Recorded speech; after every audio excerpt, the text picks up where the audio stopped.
Welcome to Ukraine Echoes, the podcast brought to you by Heart of Europe, where we delve into the most pressing issues and pivotal moments shaping the ongoing conflict in Ukraine.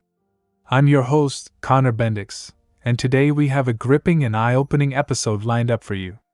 In today's episode, we focus on a deeply harrowing event that has shaken Ukraine and the world. Russian missile strikes have devastated Kyiv, with one of the most tragic impacts being on the Ohmatdyt Children's Hospital.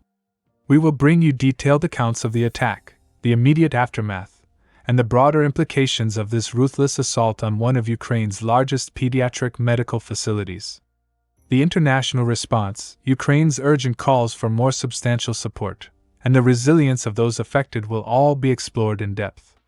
Stay with us as we uncover the heart-wrenching stories and the critical need for increased global action to support Ukraine.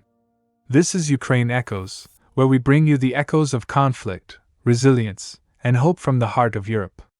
Let's get started.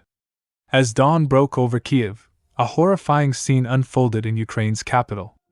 Russian missiles had struck the heart of the city, with one of the most devastating impacts on the Ohmatdyt Children's Hospital. The images coming from Kyiv this morning are harrowing. Aid workers, doctors, and desperate parents sift through the rubble, searching for survivors amidst the wreckage of what once was a sanctuary for the city's youngest and most vulnerable patients. This attack didn't just cause structural damage. It shattered lives. The hospital's building, housing several hundred children undergoing treatment, was severely hit.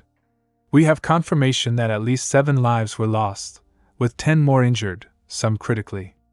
The toll could rise as rescue operations continue, with more people feared trapped under the debris. Scenes too gruesome to broadcast show bloody children and the complete devastation of a pediatric cancer ward.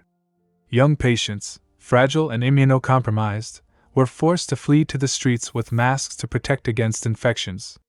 The stark, heart-wrenching images lay bare the brutal reality of the conflict. These attacks illustrate Russia's relentless use of terror tactics to break the spirit of the Ukrainian people and force them into submission. This morning's assault only highlights the urgent need for international intervention.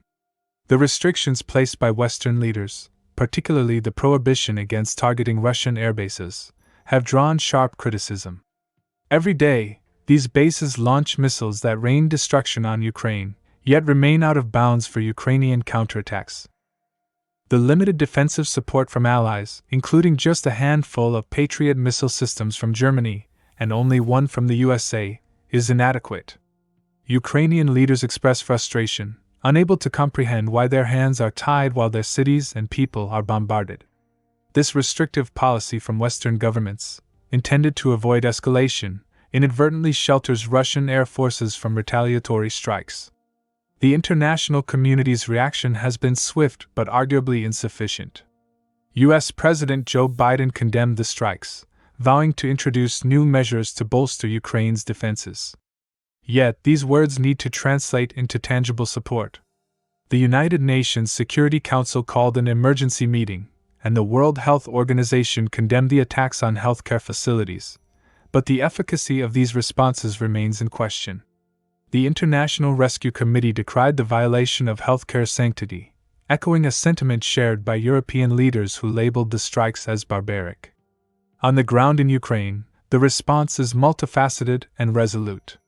President Volodymyr Zelensky's call for accountability and more substantial international aid underscores a grim determination to resist. Ukrainian authorities mobilized rapidly, providing emergency assistance, evacuating the injured, and continuing the grim task of searching for survivors. Volunteers from across the country flocked to the scene, bringing supplies and moral support, embodying the resilience and solidarity of the Ukrainian people. While Ukraine's immediate military response has not been detailed, Zelensky's vow of retaliation against Russian aggression signals a continued, determined resistance. The destruction of Ohmatdyt Children's Hospital has not just been a physical and humanitarian blow but has galvanized calls for more robust defensive measures and international support. NATO leaders are convening to discuss stronger actions. President Biden's pledge to strengthen Ukraine's air defenses must be matched by swift delivery of the promised systems. European leaders are pressing for a unified response, advocating for increased military aid, and reinforcing diplomatic efforts through the United Nations. The strategic discussions at the upcoming NATO summit will be crucial, focusing on long-term support and countermeasures against Russian aggression. This latest attack underscores the urgent need for a shift in strategy.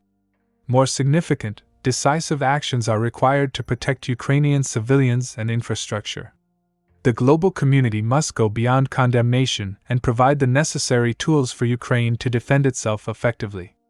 This means lifting some of the restrictions that hamper Ukraine's ability to strike back at the source of these missile attacks. In the face of such overwhelming adversity, Ukraine continues to stand resilient. The images from Kyiv today are a stark reminder of the conflict's human cost and the pressing need for international solidarity and action. The attack on Ohmatdyt Children's Hospital must serve as a catalyst for the global community to step up its support for Ukraine, not just in words but in deeds.